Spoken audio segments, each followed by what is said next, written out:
हरे कृष्णा। पौष मास के कृष्ण पक्ष में आने वाली एक अत्यंत पुण्यदायी एकादशी जिसका नाम है सफला एकादशी। आप सभी को इस पावन सफला एकादशी की हार्दिक शुभकामनाएं। इस दिन भगवान श्री हरि की श्रद्धा पूर्वक पूजा, निर्जल या फलाहार उपवास और अधिक से अधिक भगवान के दिव्य नामों का जप मनुष्य के जीवन को सार्थक और पवित्र बना देता है। तो आइए आज सफला एकादशी के शुभ अवसर पर भगवान श्री विष्णु की एक अद्भुत और पावन पौराणिक कथा का श्रवण करते हैं। चंपावती नाम से विख्यात एक पुरी है जो कभी राजा महिष्मत की राजधानी थी। राजश्री महिष्मत के 5 पुत्र थे। उनमें जो ज्येष्ठ था वह सदा पाप कर्म में ही लगा रहता था। परस्तीगामी और वह बुरे आचरण वाला था। उसने पिता के धन को पाप कर्म में ही खर्च किया। वह सदा दुराचार परायण और ब्राह्मणों का निंदक था। वैष्णवों और देवताओं की भी हमेशा निंदा किया करता था।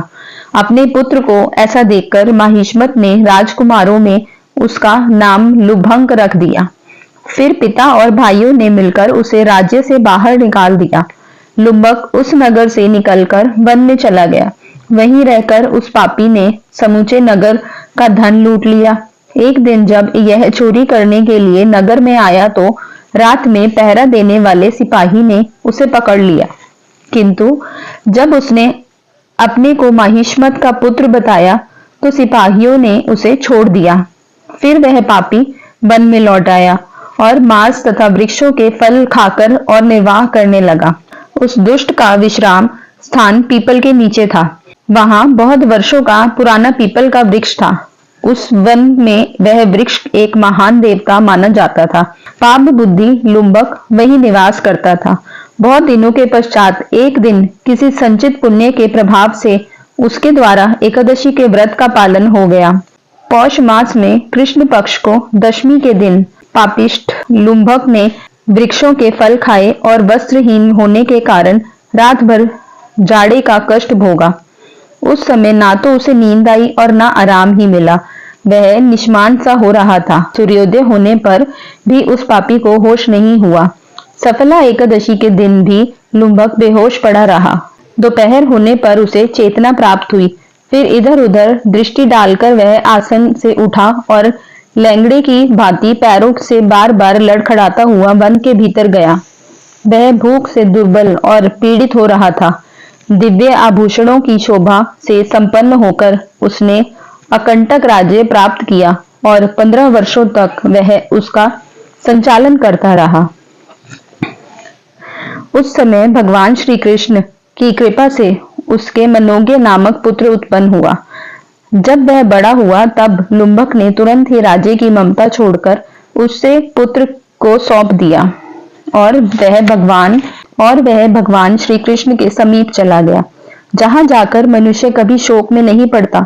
राजन, इस प्रकार जो सफला एकादशी का उत्तम व्रत करता है वह इस लोक में सुख भोग कर मरने के पश्चात मोक्ष को प्राप्त होता है। संसार में वे मनुष्य धन्य है जो सफला एकादशी के व्रत में लगे रहते हैं।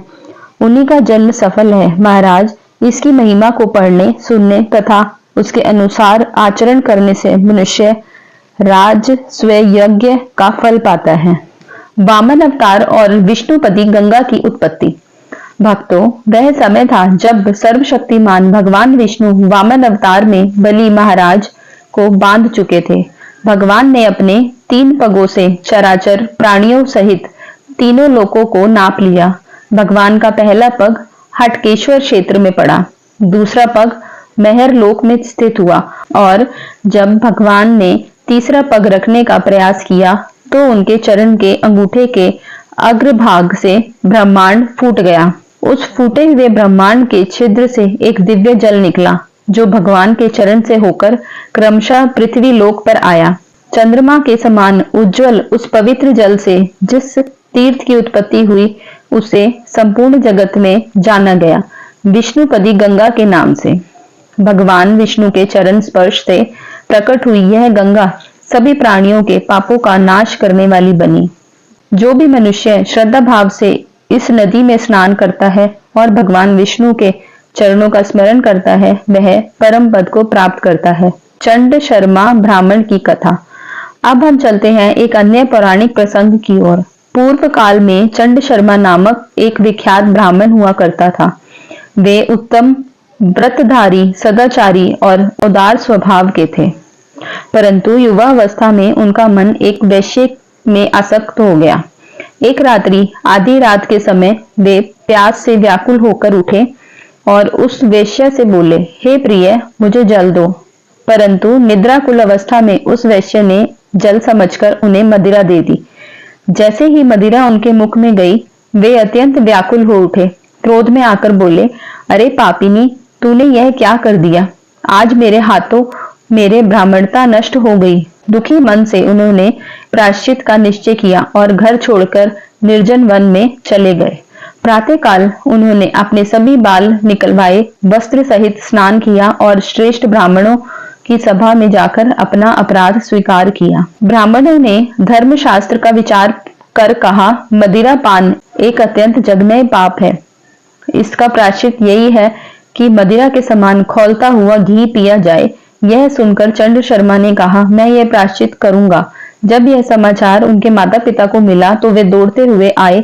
संपूर्ण कथा सुनकर उन्होंने ब्राह्मणों से अन्य उपाय की प्रार्थना की, परंतु कोई दूसरा उपाय ना मिलने पर दुखी माता पिता ने स्वयं शरीर त्याग का निश्चय कर लिया। उसी समय वेदों के महान ज्ञाता शांडिल्य मुनि वहां पधारे। सारी बात जानकर उन्होंने कहा, ओ मूर्ख ब्राह्मणों, यहाँ साक्षात विष्णुपदी गंगा विद्यमान है। जहाँ गंगा हो वहां कठोर प्रायश्चित की आवश्यकता नहीं, केवल स्नान और आचमन से मनुष्य शुद्ध हो जाता है। सबने उनकी बात मानी। चंड शर्मा को विष्णुपदी गंगा के तट पर ले जाया गया। जैसे ही उन्होंने गंगा जल से आचमन किया, वे तुरंत शुद्ध हो गए। स्नान करते समय आकाशवाणी हुई, विष्णुपदी गंगा के स्पर्श से यह ब्राह्मण पूर्णतः शुद्ध हो चुका है। सभी के हृदय आनंद से भर गए। तो यह थी सफला एकादशी की पावन पौराणिक कथाएं। आशा है यह कथा आपके हृदय को आध्यात्मिक आनंद से भर गई होगी। ऐसी ही सुंदर सनातन कथाएं सुनने के लिए हमारे चैनल सनातन वाणी को सब्सक्राइब जरूर करें। वीडियो को लाइक और अधिक से अधिक भक्तों तक शेयर करें। हरे कृष्णा।